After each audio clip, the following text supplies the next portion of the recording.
ज़िंदगी फूलों का बिस्तर है या कांटों का। बिस्मिल्लाहिर्रहमानिर्रहीम, अस्सलाम वालेकुम नाज़रीन, आप देख रहे हैं सुबह टीवी और मैं हूं आपकी मेज़बान साइमा शहजाद। आज हम आपकी मुलाकात करवाएंगे एक ऐसी खातून से जो हमारे मुल्क पाकिस्तान का एक स्ट्रॉन्ग फेस हैं और इन्होंने अपना एक बिज़नेस स्टार्ट किया सिर्फ 25,000 रुपये से और आज माशाल्लाह एक से उसको बढ़ा के इन्होंने 3 बिज़नेस कर लिए हैं। ये सारा सफ़र कैसे तय किया, आइए बात करते हैं फौजिया से। अस्सलाम वालेकुम। वालेकुम अस्सलाम। कैसी हैं आप? मैं ठीक हूँ अल्हम्दुलिल्लाह। ये बताएं कि कितना अर्सा लगा और स्टार्ट कहाँ से लिया था, इन्वेस्ट कितना किया था? मैंने 25,000 से स्टार्ट किया और मुझे 2.5 साल हो गए हैं और इन 2.5 सालों में मैंने 3 बिजनेसेस के साथ जो है वो स्टार्टअप लिया है। ग्रैनीज़ किचन मेरा अपना टोटली बिजनेस है। जो कैफ़े ग्रीन का बिजनेस है, जो मैं कैफ़े रन कर रही हूँ, वो हमारा कोलैबोरेशन है ग्रीन गार्डन्स के साथ। और तीसरा भी कोलैबोरेशन है ग्रीन गार्डन के साथ, उसमें हम फ्रूट्स को डिहाइड्रेट करते हैं। तो बेसिकली मैं 3 बिजनेसेस को रन कर। अगर आपको घर में आपकी परेशानी आ गई है, आपके हस्बैंड की जॉब चली गई है और आप बेसिक नीड्स के लिए परेशान हैं, अगर किसी को वो चीज़ भी मोटिवेट नहीं करती तो क्या करेगी? फिर तो मौत है। ये सिचुएशंस बहुत सारी ख़वातीन फेस करती हैं और यही वो एक सिचुएशन होती है जिसके ऊपर उनके गिले शिकवे स्टार्ट हो जाते हैं। तो आपने कभी कंप्लेन नहीं की अपने हस्बैंड से?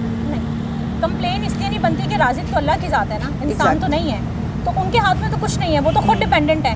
तो कंप्लेन नहीं बनती, मेहनत बनती है। आपके ऊपर प्रॉब्लम आ गया, आपने फ़ौरन स्विच करना है कि इसका सोल्यूशन कैसे है, हिम्मत हारते ही नहीं है। सही। तो चलते हैं, मज़ीद इनसे बातचीत करते हैं, चलते हैं, इनका सेटअप भी आपको दिखाते हैं और दिखाते हैं कि किस तरह से इन्होंने वो प्रोसेस स्टार्ट किया और उसमें क्या क्या चीज़ें होती हैं जो ये अपने मसालों में इस्तेमाल करती हैं। मसाले कौन कौन से होते हैं और क्या क्या चीज़ें इन्होंने इसमें मज़ीद ऐड की हैं और कौन सी चीज़ जो वो ज़्यादा यूनिक है। तो चलिए हमारे साथ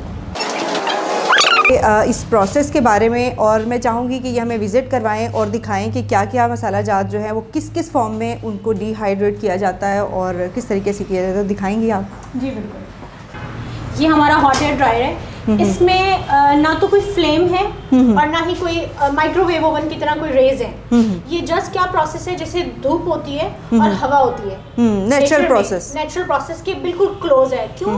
क्योंकि अगर हम इसको फ्लेम देंगे तो इन तमाम स्पाइसेस के न्यूट्रिएंट्स इवेपोरेट हो जाएंगे। इसमें बड़ी नाजुक किस्म के वॉलेटाइल ऑयल्स होते हैं तमाम स्पाइसेस में। तो अगर हम इनको फ्लेम देंगे तो वो सारे जल जाएंगे। तो इसलिए हम जो धूप होते हैं, धूप का टेम्परेचर 45 होता है, 45 से 50 होता है। तो हम इसका टेम्परेचर जो है वो 45 से 50 रखते हैं। ये हमारी हल्दी स्लाइस है। हल्दी स्लाइस आपको मार्केट में इस तरह फॉर्म में अवेलेबल नहीं है। अब हल्दी स्लाइस की हमें ज़रूरत इसलिए पड़ी कि जब जो हल्दी हमें 2 फॉर्म में मिलती है, एक तो फिंगर्स की फॉर्म में अदरक की तरह ड्राइड फॉर्म में, सेकंड फॉर्म होती है पाउडर फॉर्म। अब उसमें होता क्या है कि आप जो फिंगर वाली फॉर्म है उसको आपको पीसने के लिए घर के ग्राइंडर जग में आप नहीं पीस सकते।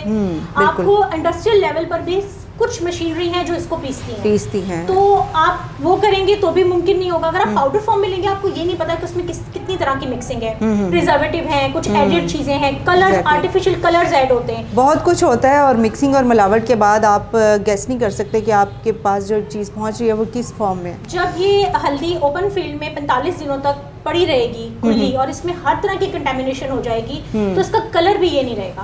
आप इसको एक मैं सिंपल मिसाल सबको देती हूँ, वो बड़ी अंडरस्टैंडिंग होती है कि आप अपनी एक सुर्ख रंग की शर्ट, येलो रंग की शर्ट आप धूप में सुखा दें और वो पड़ी रहे फील्ड में, तो 45 दिन के बाद उसका कलर वो होगा? बिल्कुल नहीं होगा।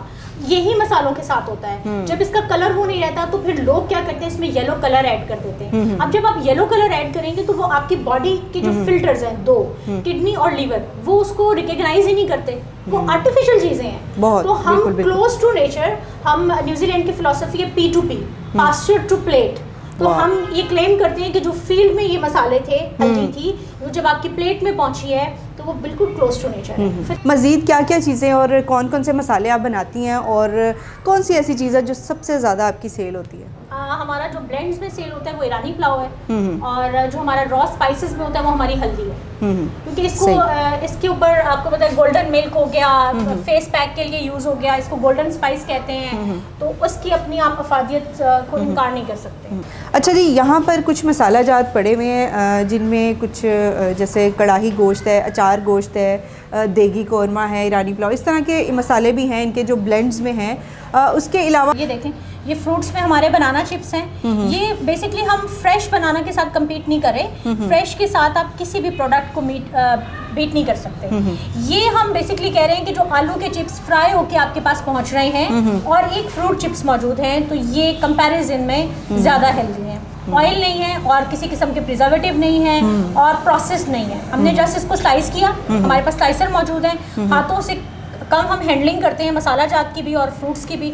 तो हम इसको स्लाइसेस से स्लाइस करके इसमें डाल देते हैं। 12 घंटे के बाद जब आउट होता है तो ये होता है हमारे पास बनाना चिप्स। अच्छा, इसको यूज़ करने की कितना मतलब लिमिट होती है टाइम की, कि कितनी देर तक आप इसको यूज़ कर सकते हैं? 6 मंथ तक बगैर किसी प्रिजर्वेटिव के ये अपनी इस फॉर्म में बरकरार रहते हैं। बहुत अच्छी बात है। इसमें हम गार्लिक को, देसी गार्लिक को हम डिहाइड्रेट करते हैं और अदरक को डिहाइड्रेट करते हैं, अनारदाना बनाते हैं हम। हमारे पास, क्योंकि जब आपके पास एक मशीन आ गई ना, तो आपके पास इनोवेशन के लिए बहुत जगह है। एग्जैक्टली। इसमें हम आलू बुखारा बनाते हैं, तो बहुत सारे प्रोडक्ट्स हैं। और ये बताएं कि ग्रैनी जो किचन का नाम है, ग्रैनीज किचन, ये आइडिया आपको कहाँ से आया और आपने किससे इंस्पायर होकर रखा? मुझे लगता है मेरी ज़िंदगी में जितनी भी बरकतें हैं, कामयाबियां हैं और सुकून है, वो मेरी नानी और दादी की दुआ से है। अच्छा। और मैंने जितना सीखा है, ये जो मैंने मसालों का आपको जितना भी नॉलेज दिया, ये इसलिए था कि मैंने पूरी ज़िंदगी अपनी दादी के साथ गुजारी है और नानी जान के साथ। तो वो इसी तरह स्पाइसेस की हैंडलिंग करते थे। इवन वो धूप में जब सुखाती थी किसी भी प्रोडक्ट को, तो हर 1 घंटे के बाद वो उसकी जगह चेंज कर देती थी कि एक जगह ज़्यादा धूप पड़ेगी तो इसके वॉलेटाइल ऑयल रिलीज़ हो जाएंगे और ख़त्म हो जाएंगे। तो ये चीज़ें इन्होंने उनसे सीखी। ये बताएं, ज़िंदगी में टफ टाइम कब आया जब आपको लगा हो कि ज़िंदगी बहुत ज़्यादा मुश्किल है? मुझे लगता है ज़िंदगी में सुकून तो बहुत कम होता है। जब आप बिज़नेस स्टार्टअप था तो भी मुश्किल था, क्योंकि सबने कहा कि इतना पढ़ने लिखने के बाद आप ये मसालों का काम करेंगे। फिर गली का दरवाज़ा, घर का दरवाज़ा खोलते हैं तो सामने दुकानें मौजूद हैं, बड़े बड़े ब्रांड्स मौजूद हैं, आपसे कौन खरीदेगा? यही कहा जाता है। तो ये बहुत ज़्यादा चीज़ें थी जो प्रॉब्लम्स में हम थे स्टार्टअप में। और एक फिर खातून जब इनिशिएटिव ले तो ऑफकोर्स उसके पास बहुत ज़्यादा अमाउंट नहीं होती, रिस्ट्रिक्शंस होती हैं और भी बहुत सारी मसाइल होते हैं। खैर, उसको ओवरकम कर लिया, बिज़नेस स्टार्टअप भी कर लिया, फिर एक बिज़नेस किया, उससे हौसला हुआ, दूसरा बिज़नेस किया, फिर दूसरे बिज़नेस में प्रॉब्लम्स आई। तो प्रॉब्लम्स तो आपके साथ हैं, वो तो ज़िंदगी का हिस्सा है। लेकिन शर्त ये है कि आप पीछे मत हटें, लगे रहें और मेहनत दिन ब दिन ज़्यादा करते रहें, तो आप भी इस तरह कामयाब बन सकते हैं। ये है जी strong face of Pakistan, real face of Pakistan. लेकिन एक मैं सवाल करना चाहूँगी, ज़िंदगी फूलों का बिस्तर है या कांटों का? ज़िंदगी जो है वो कांटों का बिस्तर है।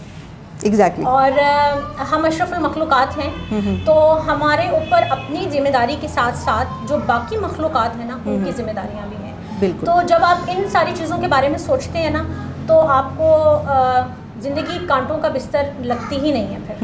लेकिन इंडीड होती है, लेकिन आप उसको ओवरकम करते हैं और ओवरकम करना ही आपको मुमताज़ बनाता है। उसमें मैं खुद अपने आप को सबसे बड़ा मजदूर समझती हूँ। मुझे कैफ़े ग्रीन में अगर स्टाफ नहीं मौजूद तो मैं बर्तन भी धोती हूँ, काम ज़्यादा हो जाए। मैं कुकिंग भी करती हूँ, मेरे हाथ पे जगह जगह जलने के निशानात मौजूद हैं। उसके अलावा अगर मेरे पास लोअर स्टाफ में कोई बच्चा झाड़ू देने के लिए मौजूद नहीं है तो मैं झाड़ू भी लगाती हूँ, मैं डिश वॉशिंग, हर तरह का काम करती हूँ। उम्मीद करते हैं कि आपको इनसे मिल के अच्छा लगा होगा और इनके आइडिया को प्रमोट करने के लिए इनकी वीडियो को ज़्यादा से ज़्यादा शेयर करें और इनके लिए अच्छे अच्छे कमेंट्स करें।